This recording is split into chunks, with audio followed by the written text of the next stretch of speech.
बिसहरि नाग पंचमी भेल राम घरे घरे बिसहरि लाबा दूध लेल राम घरे घरे बिसहरि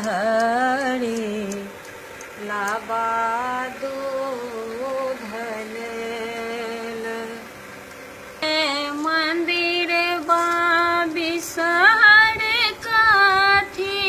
चौपार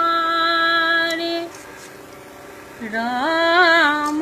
काठी ओठंगल बिसहरि